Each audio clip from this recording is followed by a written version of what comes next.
விட்டால் அவன் தவறின் பக்கமே போக மாட்டான் தோழர்களே. இப்படிப்பட்ட ஒரு நடுக்கமான நேரம் அது. உலகத்திலே மகிழ்ச்சியான நேரங்கள் இருக்கிறது, கஷ்டமான நேரங்கள் இருக்கிறது, நிம்மதியான நேரங்கள் இருக்கிறது. ஆனா இந்த சக்கராத் கடுமையான நேரம் தோழர்களே. எப்படி? அவனுக்கு உடம்புல உயிர் இருக்கும். நல்லா கேளுங்க, அவனுடைய உடம்புல உயிர் இருக்கும். ஆனா உலகத்தினுடைய எந்த நடவடிக்கையும் அவன் செய்ய முடியாது. தாயை பார்ப்பான், தந்தையை பார்ப்பான், உறவுகளை பார்ப்பார்கள், எல்லாரையும் பார்ப்பார்கள். ஆனால் தோழர்களே, அவன் பார்க்கிறான், இந்த பக்கம் மலக்குல் மௌத்தையும் பார்க்கிறான். உலகத்திலே மலக்குகளை பார்க்கிற நேரம் அது ஒண்ணுதானே. அந்த மலக்குல் மௌத் வந்து அமர்வதை பார்ப்பார்கள். அம்மா, எனக்கு இந்த உலக நிமிடத்தை நான் நிறைவு செய்ய போகிறேன் என்று தாயை பார்த்து சொல்ல முடியும். தாயை பார்ப்பான், தாய் அழுவாள், கட்டுன மனைவி அழுவாள், பிள்ளைகள் அழுவார்கள், எல்லாரும் அழுது புலம்பக்கூடிய நேரம். என் வாப்பா இல்லையே, என் வாப்பா போறாரே என்ற கவலையில் அழுங்க. இதோ நான் இந்த உலகத்தை விடை கொடுக்க வேண்டிய நேரம் இந்த நேரம். எங்க சாதாரண வெளிநாட்டுக்கு வேலைக்கு போனாலே அந்த பிள்ளைகள் குடும்பங்கள் ஏன் அழுகிறார்கள்? அடுத்த வாப்பா வீடியோ காலில் பார்க்கலாம், மற்ற நிகழ்வுகளை பேசலாம், இருந்தாலும் ஒரு வகையான பிரிவு தானே. ஆனா இந்த பிரிவு சாதாரணமான பிரிவு அல்ல தோழர்களே, பெரியோர்களே, நிரந்தரமான பிரிவு. அல்லாஹ் நாடினால் இன்ஷா அல்லாஹ் சொர்க்கத்திலே சந்திக்கலாம், அவ்வளவுதான். அப்படிப்பட்ட அந்த பிரிவு உள்ள நேரத்தை அவன் உணர்வான். தன் வீட்டிலே கடப்பான், அல்லது மவுத்துக்கான நேரம் எங்கே அங்கே இருப்பான். அப்படியான சக்கராத் என்கிற நேரத்தை பற்றி அல்லாஹ் ரப்பல் ஆலமீன் சொல்லுவான் 50வது அத்தியாயத்துடைய 19வது வசனம், வஜாஅத் சக்ரத்துல் மௌத் பில் ஹக்கி, சத்தியமாக அந்த சக்கராத் எல்லோருக்கும் வரும். ذَلِكَ مَا كُنْتَ مِنْهُ تَحِيدٌ, எதனை விட்டு நீங்க விரண்டு ஓட நினைக்கிறீர்களோ, எந்த சக்கராத்தை பற்றி கவலையே இல்லாம வாழ்றீர்களோ, எந்த சக்கராத்திலே ஒருவேளை தப்பிக்கலாம் என்று அதாவது அல்லாஹ்வுக்கு அச்சம் இல்லாமல் இருக்கிறீர்களோ, அந்த சக்கராத் வரும்.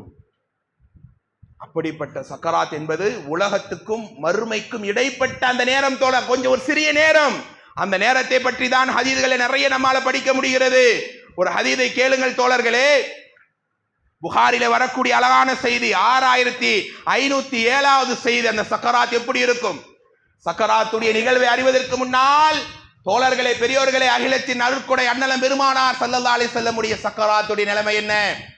எத்தனை முறை ஹதீஸ்களில் வரலாற்றிலே படிக்கிறோம். உலகத்திலேயே அல்லாஹ்வுக்கு நேசமான விருப்பமான ஒரு மாமனிதர் என்றால் அல்லாஹ்வுடைய ரசூல் தான், இல்லையா? அப்படிப்பட்ட ரசூலுல்லாஹ் சக்கராத்திலே எப்படி துடிதுடித்து போனார்கள்?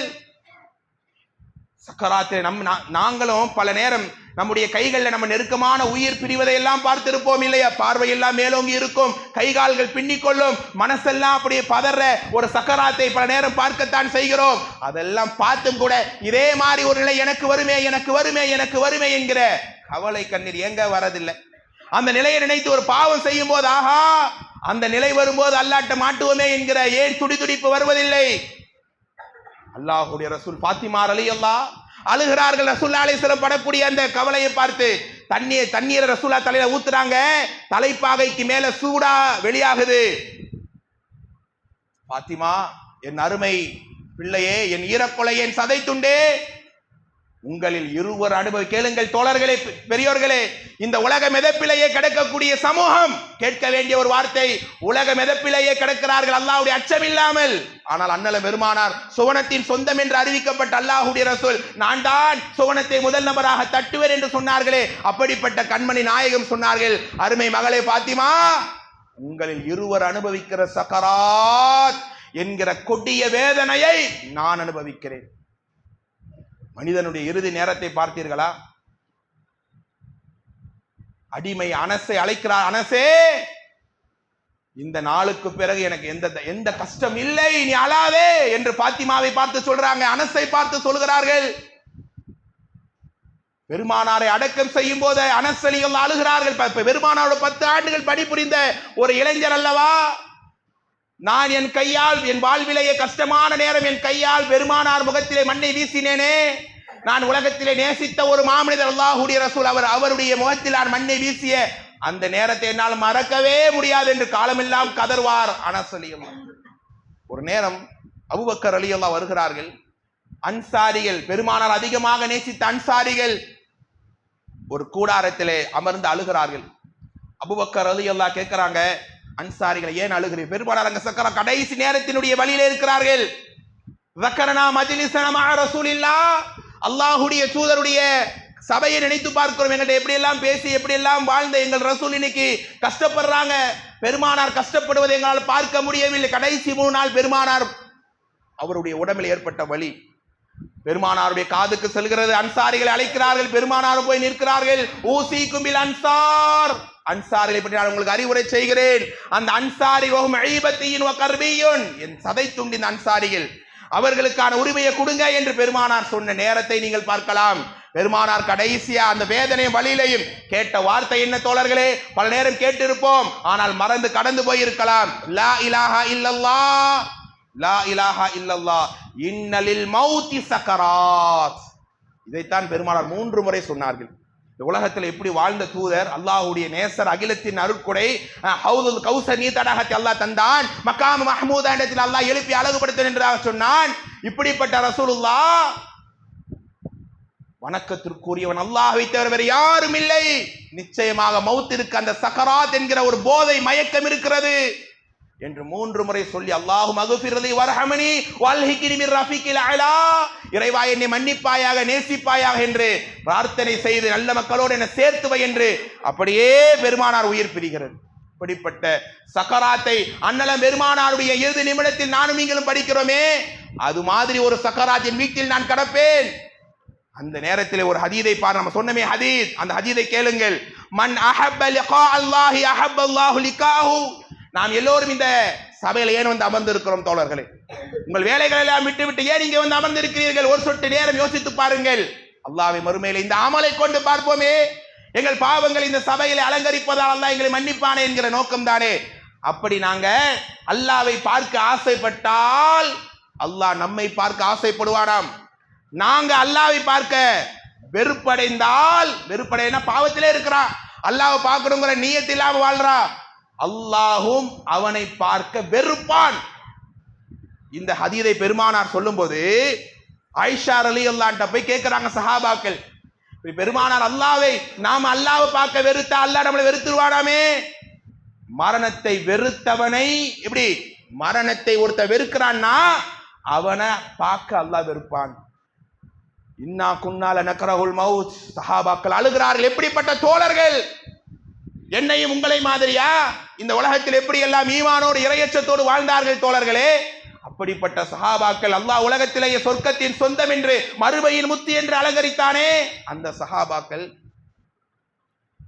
அல்லாஹ்வுடைய ரசூல் ஸல்லல்லாஹு அலைஹி சொன்ன வார்த்தையை கேட்டு அப்படியே நடுநடுங்கி போய் ஆயிஷா மாட்ட கேட்கிறாங்க, எல்லாம் மரணத்தை வெறுக்கிறோம், யாரும் விரும்புவதில்லையே, ஆனால் அல்லாஹ் எங்களை பார்க்க வெறுப்பானா என்று கேட்கும்போது இந்த செய்தி ரசூலுல்லாஹி அலைஹி வஸல்லம் காதுக்கு செல்கிறது. இந்த இடம்தான், இந்த தலைப்பில் நீங்கள் கவனிக்க வேண்டிய முக்கியமான இடம் இந்த இடம்தான் தோழர்களே. பெருமானார் காதுக்கு சென்றவுடன் அந்த அல்லாஹ் யாரை வெறுக்கிறா, யாரை பார்க்க ஆசைப்படுறாங்கிறத விவரிக்கும் போது பெருமானார் சொன்ன வார்த்தையை கேளுங்கள். வலாக்கின், அது அப்படி அல்ல ஆயிஷா, அப்படி அல்ல. இதா ஷஹஸல் பஸர், ஒரு மனிதனுடைய கடைசி நிமிடத்தை இதோ கேளுங்கள். இந்த வரிகளை கொண்டு நீங்கள் புரிந்து கொள்ளலாம். மனிதனுடைய அந்த நேரம், இதா ஷஹஸல் பஸர் என்றால் அப்படியே பார்வை அங்குமிங்குமாக உருளும். மனிதனுடைய பார்வை தோழர்களை அங்குமிங்குமாக உருளக்கூடிய ஒரு நேரம் வருமாம். சதுரு, உலை கொதிப்பதை போல அப்படியே உள்ளம் கொதிக்குமாம். வார்த்தையை கவனிங்கள். ஹஷ்ரஜ சதுர் என்றால் அப்படியே உலை கொதிப்பதை போல உள்ளம் கொதிக்கும். தோள்கள் எல்லாம் அப்படியே நடுங்குமாம். இப்படியான வார்த்தைகள் கொண்டு பெருமானார் சொன்னார்கள். அது மட்டுமல்ல, விரல்கள் ஒன்றோடு ஒன்றாக இணைந்து பிணைந்து கொள்ளக்கூடிய நேரம் அது. பார்வைகள் உருளும், உள்ளங்கள் அப்படியே உலை கொதிப்பதை போல அப்படியே அது கஷ்டப்படும். தோள்கள் எல்லாம் நடுங்குற நேரம். விரல்கள் ஒன்றோடு ஒன்றா அப்படியே கை அப்படியே இழுத்துக்குதே, இந்த மாதிரிலாம் கை போகுது பார்த்தீங்களா, கை போகும், பார்வை அப்படியே உருண்டு மேல போகும். அபூ சலமா ரலியல்லாஹு அன்ஹுவினுடைய ஜனாசா, அவர் உயிருக்கு போராடுகிற சக்கராத்துடைய இதே இறுதி நேரம் தோழர்களே, பெரியோர்களே, பெருமானா அப்படியே என்ன செய்யறாங்க, அவருக்கு துவா செய்ய செய்ய அவர் உயிர் அப்படியே பிரிகிறது. அப்படியே அவர் பார்வை உருண்ட நிலையிலேயே அப்படியே திறந்த வெளியிலேயே கிடக்கிறார். பெருமானார் அவருடைய பார்வை மூடிவிட்டார்கள். ஒரு மனிதன் அவருடைய கண் வழியாக உயிர் எடுக்கப்படுகிறது. அந்த உயிரை அந்த கண் பின் தொடரும் என்று சொன்னார்கள். இப்படி ஒரு செகண்ட் எனக்கு உங்களுக்கு வராதா? இந்த நிலை சக்கராத் என்ற நிலையை எட்டாமல் மௌத்தை அவரால் எட்ட முடியாது. அந்த செகண்டை நினைச்சு நினைச்சு உலகத்துடைய ஒவ்வொரு செகண்டை நானும் நீங்களும் வாழணும். வெறுமென பயானுக்கு சொல்வதற்காக இந்த வார்த்தைகள் அல்ல தோழர்களே. பெருமானார் சொன்ன இந்த வார்த்தையை கேட்கும்போது உண்மையிலேயே என் உள்ளம் நடுங்கியதா, உள்ளம் உலை கொதிப்பதை போல அந்த சக்கராத் நேரத்தை ஆகுமா, உள்ளம் அப்படியே அப்படியே தடுமாறும், கை கால்கள் விரைத்துக் கொள்ளும். அந்த டைம்ல சக்கராத்துடைய உச்சத்தில் இருக்கும் போது ஒரு மனுஷன் அல்லாஹ்வை பார்க்க ஆசைப்படுவானே, அவனைத்தான் அல்லாஹ் பார்க்க விரும்புகிறான். இதைத்தான் நான் சொன்னேன் என்று அண்ணலம் பெருமானார் சொன்னார்களே. சுப்ஹானல்லாஹ், இதை விட தெளிவாக சக்கராத்தை பற்றி எங்கே நாம் படிக்க முடியும்? அப்படி ஒரு நொடியை யா அல்லாஹ் எங்களுக்கு நீ தருவாயே, அந்த நேரத்தில் எங்களை சிரமப்படுத்திடாதே ரச்சகா, அந்த நேரத்தில் எங்களை வலிமிக்க நிலையாக ஆக்கிடாதே யா அல்லாஹ். அந்த சக்கராத்தை எங்கள் உடலை விட்டு உயிரை எடுக்கக்கூடிய அந்த நேரம், இந்த உலகத்தை விட்டு